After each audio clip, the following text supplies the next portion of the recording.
Okay, let's So call the I'm meeting to order. Welcome, everyone. We do have a quorum? We do. Okay. And Uh, Lauren has joined us. So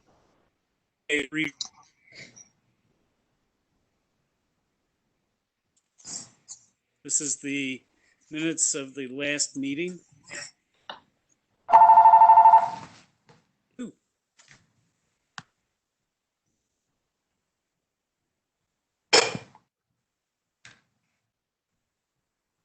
Okay. Everybody can see the agenda for today. So, Yes. so this is so we're going on to number 2, review of the minutes. Did everybody receive these minutes? Yes. We could fast track this unless there are any corrections anyone needs.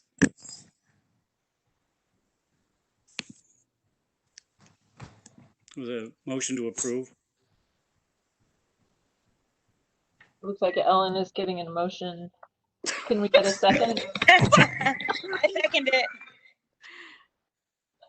Who's that? Who said they seconded it? Kara. Okay, Takara, thanks. Okay. Discussion? Okay, discussion is closed. All in favor, hold up a hand and say yes. Yes. I think that covers both the visual and oral. All in favor, opposed? Any? Okay, that passes. There is no old business that nobody has any old business. New business is our application, Fluid Frontiers. How are we going to do this? Everybody had an opportunity to view this at home? Yes, okay. Anybody Yes. not have a chance? I haven't had a chance to view the video because I'm at work all the time.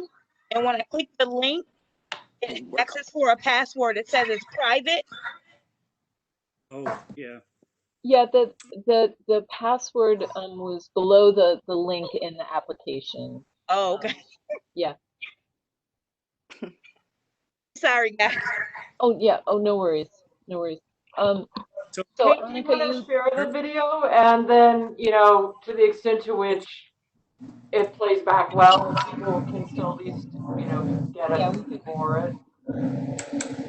yeah. okay. Why don't I see if I can see what happens? Okay, try it.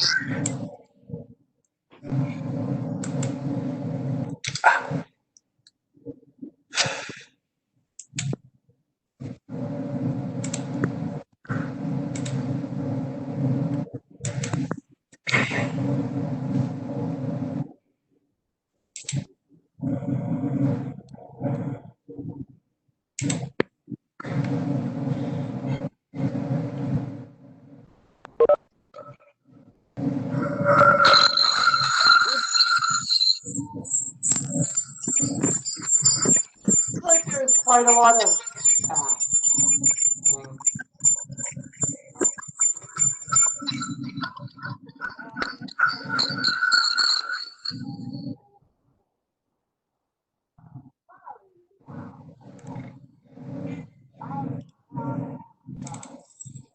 I'm going to. At least for me, this is not working. Yeah, and actually, if I could ask everyone to mute themselves, apart from Annika, that we can stop some of the feedback as well. Yeah. Yeah, Annika, I don't think I don't think that's going to work, unfortunately. What I would suggest maybe is, What? Could everyone mute themselves, please? I'm going to stop sharing.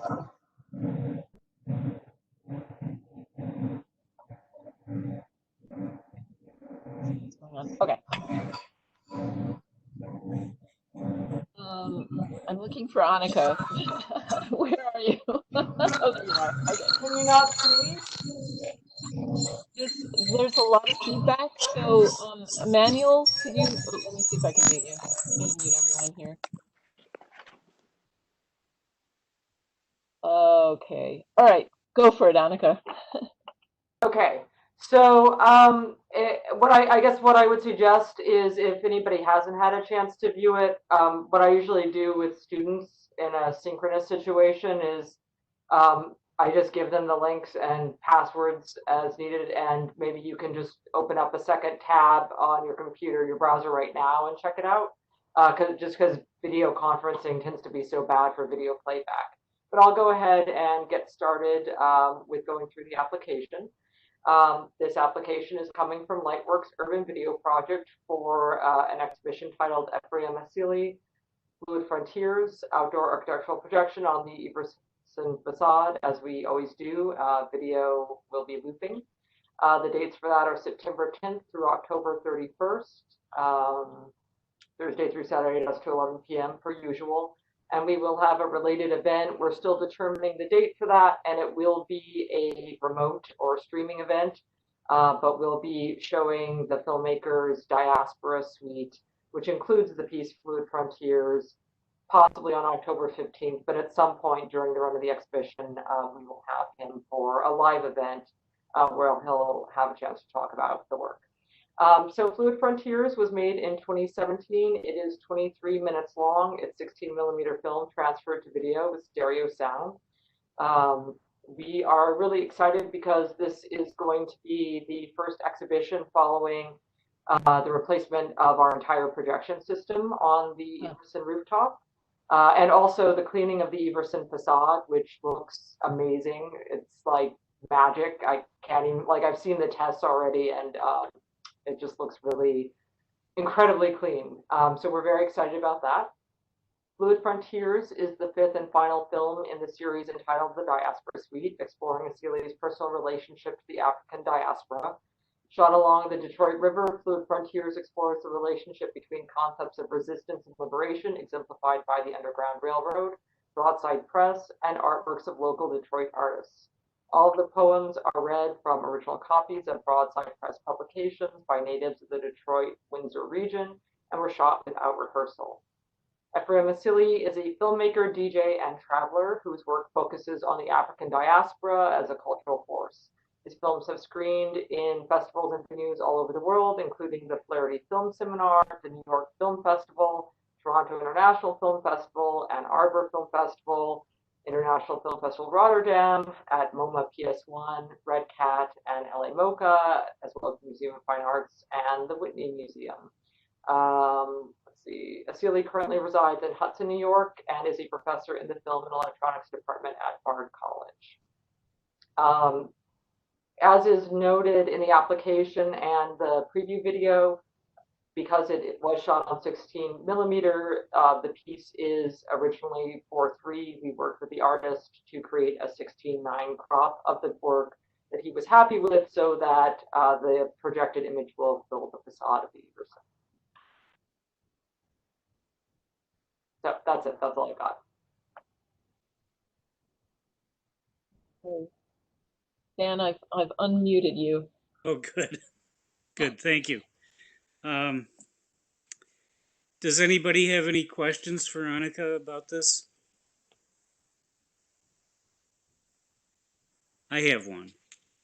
This seems to demand somebody stay for the whole thing, or at least a good portion of it. Unlike many that are projected there, where they could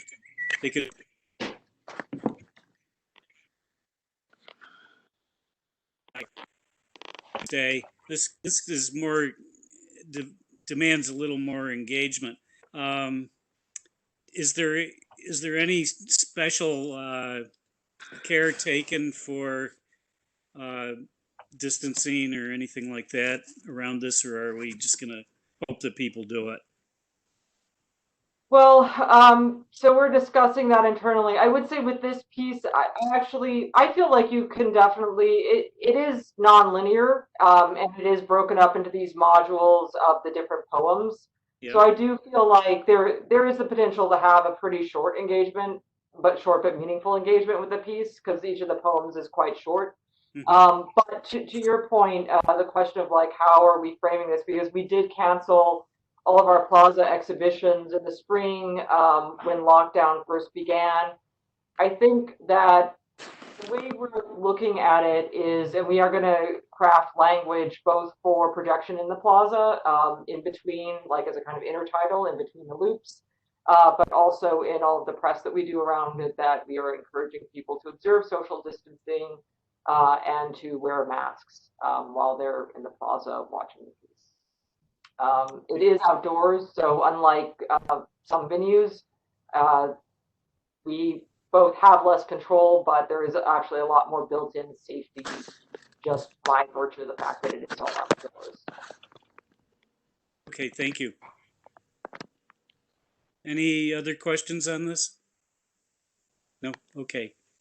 Well, then let's move ahead and vote on it. Would somebody like to give a motion? Okay. Jimmy? I second. Thanks, Ellen. I watched the whole thing, so. Okay. Yeah. No discussion. Discussion is closed. All in favor, say aye and hold up your hand. Both. Opposed? Get those hands down. Okay, it passes. Thank you very much, Annika. Looking forward to this. Yeah, we're really excited. I think this is such a great piece, so we're really excited to be showing it. I can't wait to see the new projection on the new the clean building. It looks really, we did some tests last week because the stuff's already up there. We're just working out the kinks, but the image is amazing. It's really, really good. So we're excited. So that What does it so do? It Annika, makes it brighter? It like technically no, it's like basically more or less the same power as our current projector, but we can run it at higher lumens because it's laser phosphor technology, and so it runs a lot cooler. And because it's brand new, it's going to be at kind of the peak of its performance for the next couple of years. Mm. So it appears brighter, it appears sharper, and once the facade is clean, that's going to make such a difference in terms of like how bright it looks. Okay. Annika, Mm-hmm. so what are you gonna do with the old projector? The old projector has been taken in by the person who is working as a field engineer on the project. But I say that after we actually did talk with a lot of different arts organizations over the years, and we still have a couple of old projectors because we've gone through some projectors at this point. They end up being kind of difficult to get rid of because they are all three-phase power, which a lot of buildings don't have, and they cost quite a bit to maintain. Like we can give the lamp housings, but then every time you need to recore the lamp, it's like a few $1,000s plus shipping. So it ends up being that people are initially really interested and then and also that projector was over 300 pounds. So it was very inconvenient. It's very awkward. And it had no grab bars either. So it was just really difficult to move around. But if you know somebody you think might be interested, like I said, we do have a couple of projectors still, and I would be happy to go into more details. Okay. Okay. Right. Thank you, Annika. Yes, thank you. Bye. we'll see you. Goodbye, Annika. She's trying to leave. How do I leave this? I know. It's at the bottom. There we go. Oh, she's gone. Okay, Sure. discussion. We have our next. Whatever agenda happened is- to the Black Lives Matter ground mural? Yeah, that, let's see, how that mural, that project was actually put on hold by the Last Chance for Change people who are basically became the applicants, were going to be the applicants. I think that there was a rush to try to put the paint on the pavement by Juneteenth, which is why we scheduled the meeting and we were trying to pull everything together all of a sudden, and the city was working, DPW was working with trying to make sure the street would get closed and so forth. But then it was actually the Last Chance organization that put the brakes on the project, and it's now back in their court. They said they just needed to kind of regroup and figure out how to manage a project of what had become quite an enormous event, and I'm hopeful that we'll still see it. There's actually one I've heard that a rumor has it that there's another group that's considering a ground mural, a street mural around Columbus Circle as well. So yeah, so there, the good news is the administration is very open to allowing these things to happen, and we have the DPW and everyone. We were trying to hustle to make it happen, but I think that the enormity of the project became a little overwhelming at the time. So as I say, I think that it's now in their hands, and we'll see. Hopefully, it will come back again. It really was that they had underestimated the enormity of the process and project. It was. I think it was a combination of needing to, they had like 200 people who said that they wanted to do this, but how do you keep people safe under those circumstances? And they get, they'll, at the last time I had been, working with them, they're saying, well, we'll be able to do it in one day. And this was the design that I had seen actually was spanning the Montgomery Washington Street intersection. Was absolutely enormous and very powerful, very exciting. But I think that actually taking it from the concept to actually laying it out on the ground and making it happen was, we were, anyway, hopefully it will still happen. But I haven't heard anything recently about that. Any more on that? Any other questions about that in particular? Because, and I think, just so everyone knows, of course, there's the conversation that has started up about what's going to happen to the Columbus Monument, and there's the task force that has been created by the administration to come up with recommendations. And just to let you know that in one way or the other, the Public Art Commission will be involved in that project. I was curious about that because I heard that there was a committee put together, and I was wondering if Dan or you knew anything about who was on the committee, or if one of us should be on the committee, or all of us, or if you have your ear on all of the happenings.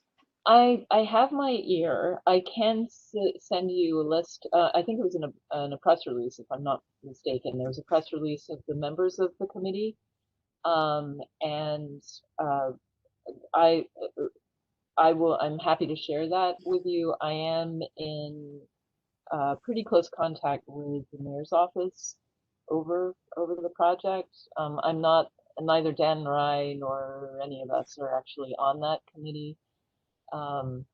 I I think that where we will be inserting ourselves is whether or not it's an additive or a subtractive solution, or some combination of the both of those two. That I think is where the Public Art Commission will come in, is when it's to, when there's some, if there will be consensus, we'll see, does the statue come down? Does the monument come down?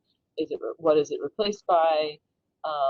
Or is there something, another concept I've heard, and I think this came out from some of those the listening sessions that they had done a while back, is doing something in the Paulson lot, which is this treed lot that's right next to the circle where the Paulson building was taken down. It's that vacant lot. So we'll see. But as I say, I think that once this particular group comes out with its recommendations, I think that's when Public Art Commission will get involved in some fashion, would be my guess. And my understanding is that they want some decision about this before Columbus Day. So, Ooh.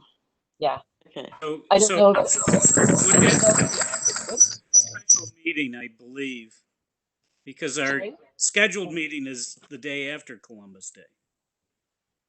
That's correct. So if there's some action that needs to be taken prior to that, I'll let you know for sure.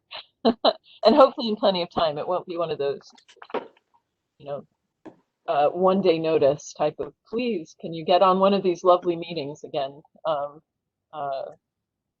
But we'll see how that plays out. Now, Kate, my understanding is this comes to us in the form of a regular application then. Well, And it would be an application to either move it or remove it, decommission it, take it out of inventory, whatever. But it would come in the form of an application. I believe so. And if you go to the public art plan, back in the appendices, there are criteria for decommissioning as well as relocation. And what's interesting about this is that, and our thoughts about what those criteria would be. I think we can use what we have, but it doesn't include sort of the change in perspective about a particular monument or something. So it's going to be an interesting, I think an interesting time for the entire community, not just the Public Art Commission. So, but Jimmy, did you have a question? I'm sorry, I saw you raise your hand. Yeah, no, I think so. My question was, if the decision or the recommendation of that committee is to remove it, do they need this body's permission to do so? Yes. I don't believe it's permission to do so. It's rather what are you doing with the monument? Or what is happening? What is replacing it? What is if it's a relocation, where is it getting relocated to? If it's a decommissioning, what is happening? If it's coming completely out of the public art, out of the city's public art collection, what does that like? I've never done this before, so I guess that's my deeper question. So, considered part of the city's public art collection? Yes, it is. Absolutely. Is that the case with all the monuments in the city? Yes. Okay. Yep. Yeah. So we would need to grant some sort of permission on what to do with it. But if the mayor says take it down, if the mayor says if the mayor says take it down, it's the city's. It is owned by the city, so it will. I think it's actually akin. I feel it's akin to what happened with Holy Trinity up on Park Street when it turned into a mosque, and the Landmark Preservation Board was tasked with some aspects of that conversion as they're removing the crosses and Christian symbolism off the building and replacing it with something more appropriate for Islam. That the Landmark Preservation Board didn't have any say in the content, but rather was looking at the design features and the quality of what was being proposed as a replacement. If you look at the makeup of the committee that he created, what I think I can foresee happening is if they do take it down, I can foresee possibly that part of that committee is going to want to take it and put it up somewhere else inside of the city. So I guess then we would have some sort of say as to them putting it back up somewhere else. Well, the thing is that I would anticipate if it, and if it was being removed and placed in public property, then the then the Public Art Commission would have some say. If it was being decommissioned and gifted to another organization, then and goes onto private property, then the Public Art Commission would not have any say in that. Right. Because it's a private. It would be a private affair after that. We do. I know it's all supposition at this point, but I guess I'm trying to look down the road here and see what they try to do. Sure. We will in any case have to review.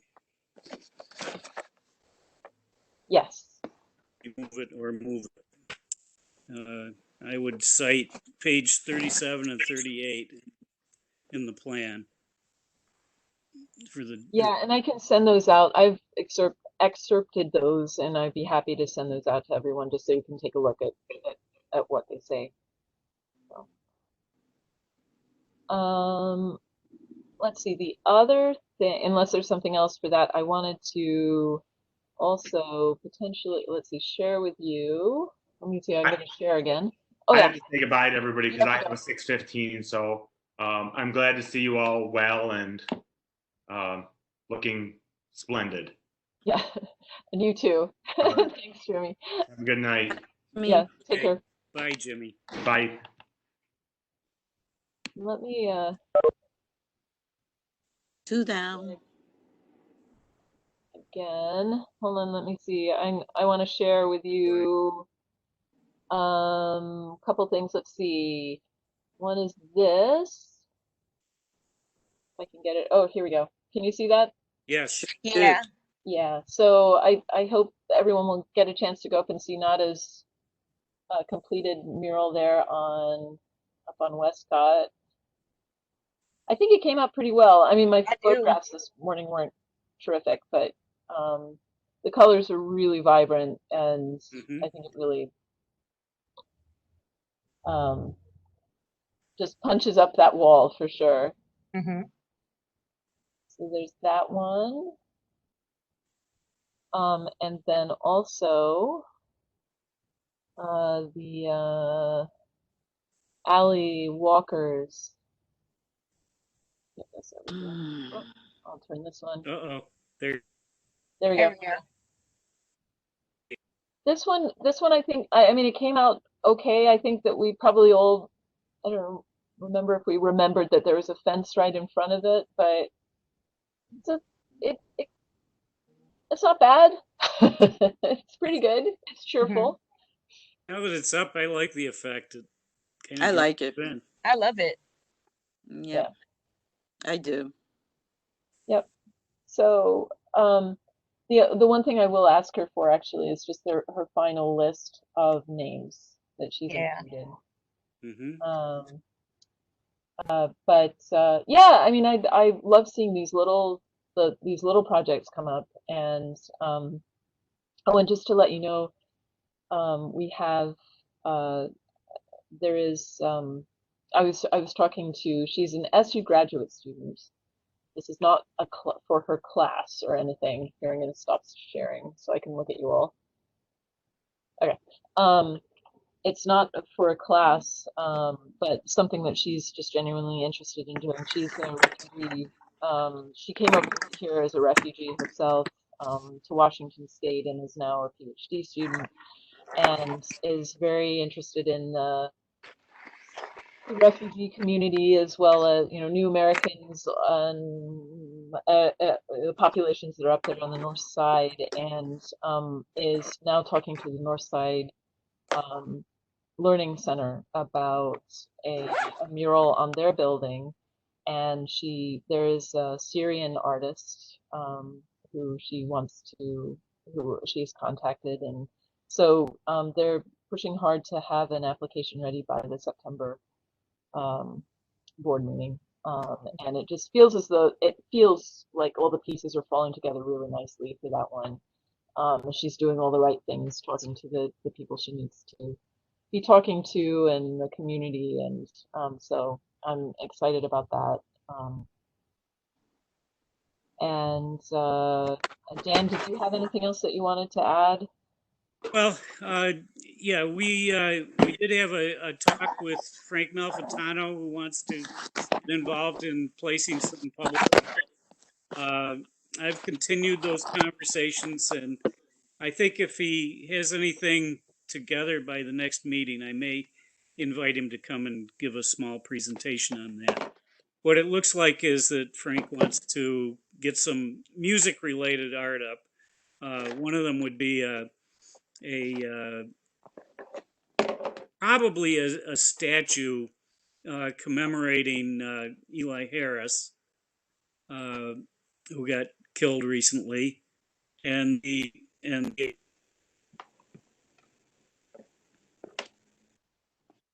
Benny Moniz, and some other things. But those are two huge things right at the beginning to start off with. So I'll continue those conversations.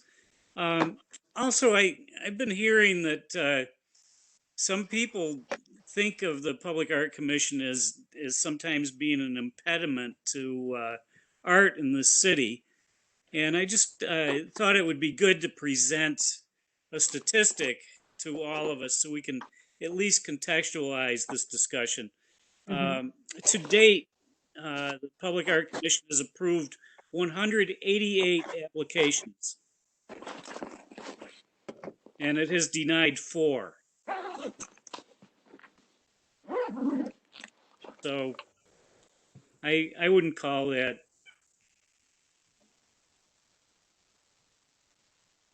And I believe too that anything that we have denied or we asked for a second comeback, except for one project since I've been on the board, it came back better.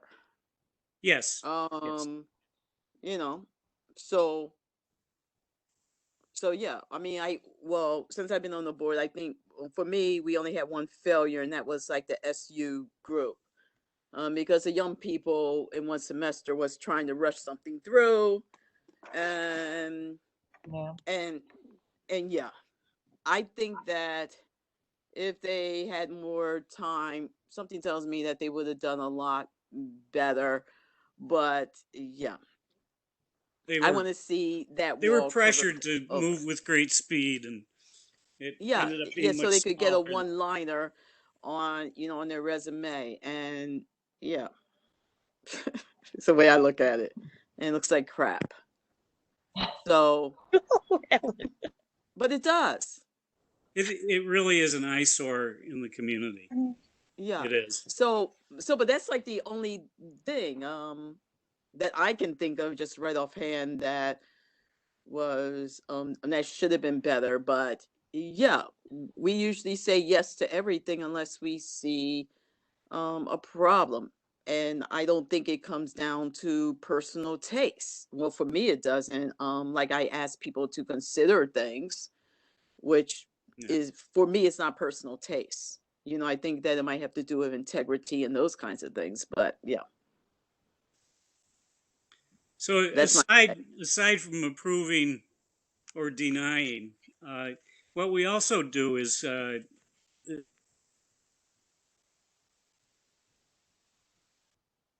we have a paid staff person, and I'd like to just review what it is that Kate does for art in this community. So,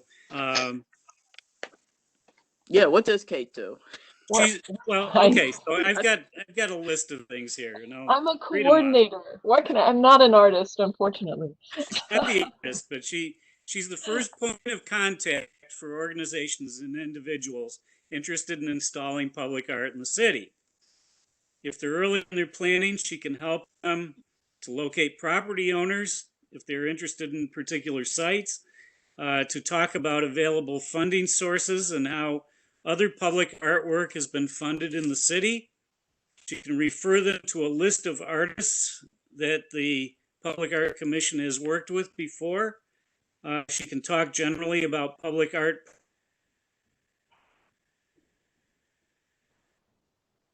of the city. She can alert them to specific requirements of other city departments. For example, liability waivers if street closure is required. And to provide them with some insight on how long a project might take or how much a project might cost based on our experience. Depending on the project, Kate will also contact the mayor's office, the requisite common counselor, and any relevant city departments like the DPW or parks to make them aware of the upcoming proposal. If the person or organization is ready to prepare an application, she will send them the application with specific instructions regarding what is required depending on the type of project and the schedule for review. Once submitted, she reviews the applications to Ron.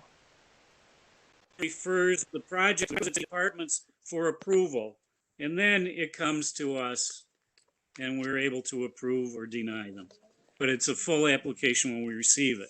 So that's what Kate does to help move these arts projects forward in the city of Syracuse.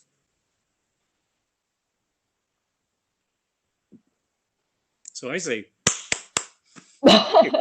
Well, we just need more. We need more. we need more of them coming in, and we need Yeah. some way of And it's been, I mean, it's been tough, obviously, over the last few months, but surprising number of people are still, you know, murals seem to be what are really making, jazzing people up at the moment. And I think the more that we can encourage that.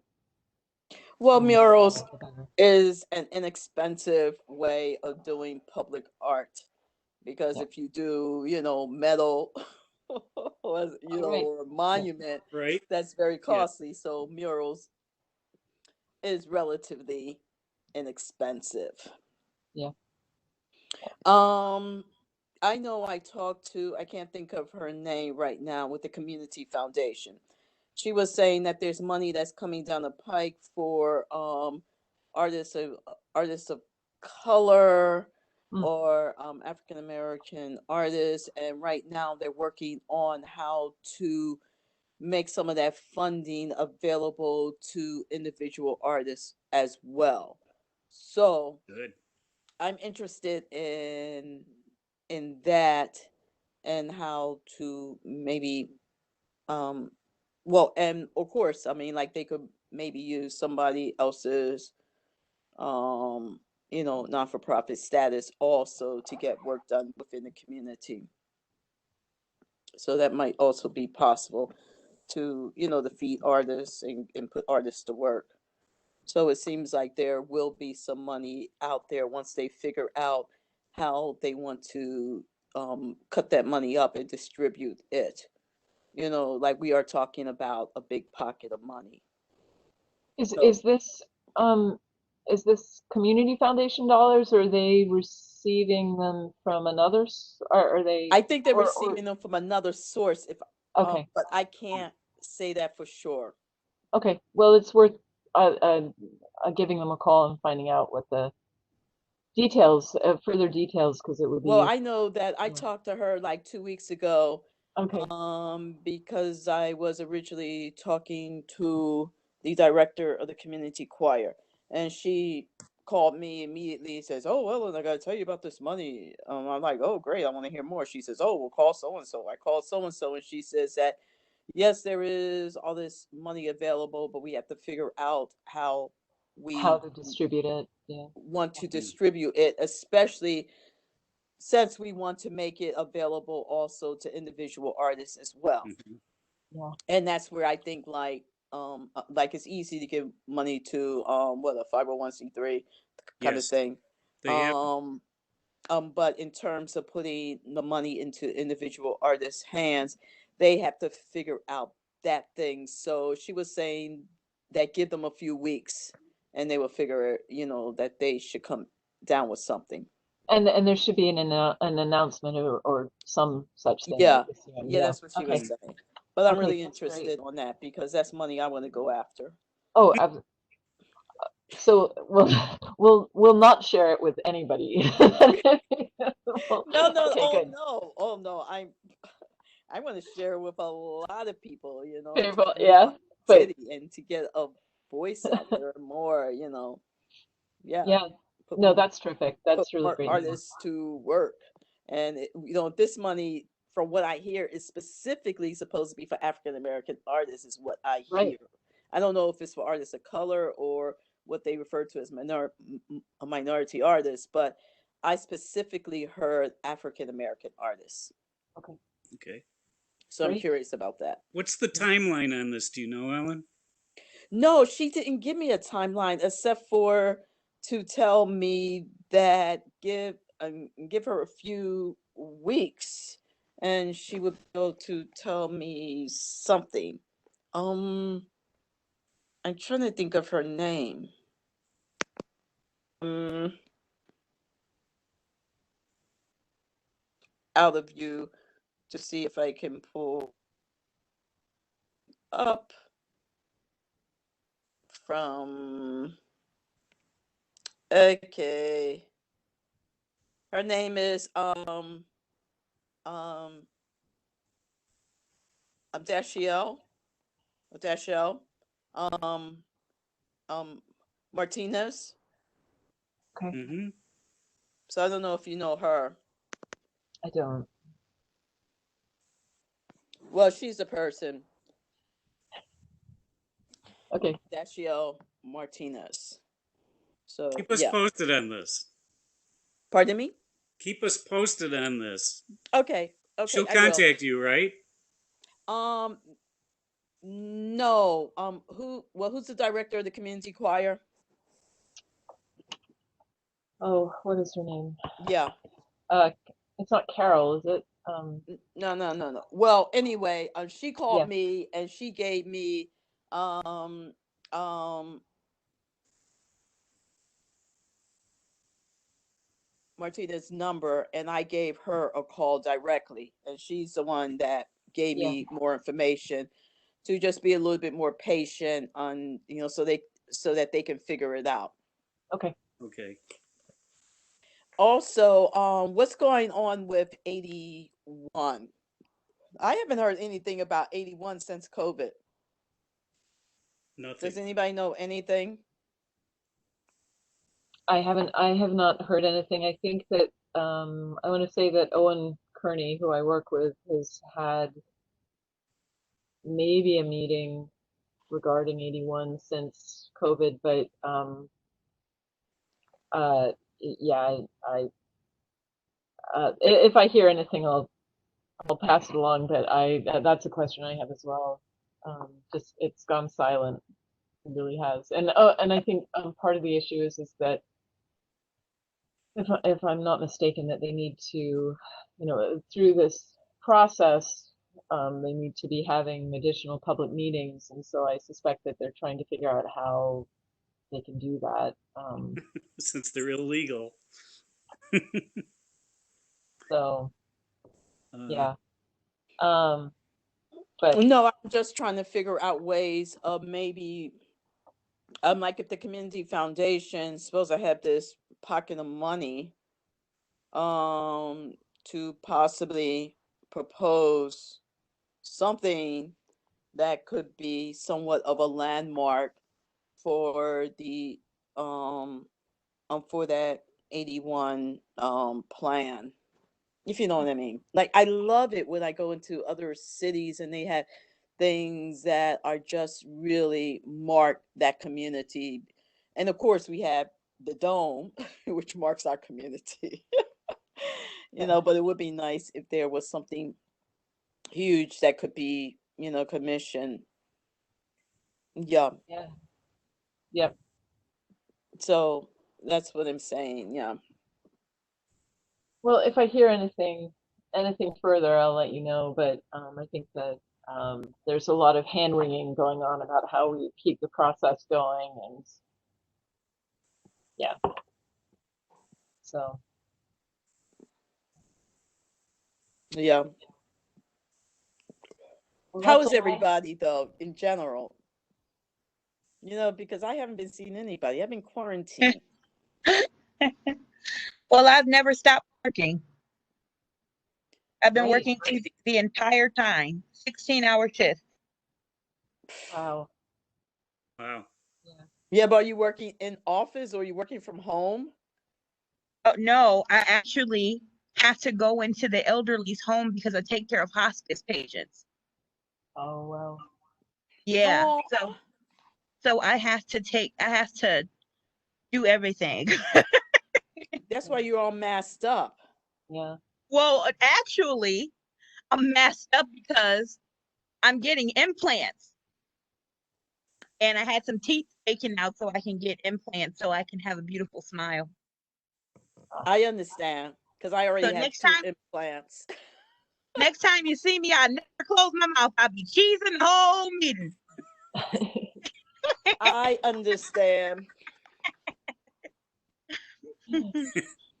And later on, you can tell me who did your implants and if you like them. Okay. Yeah. Should we call the regular meeting to a close?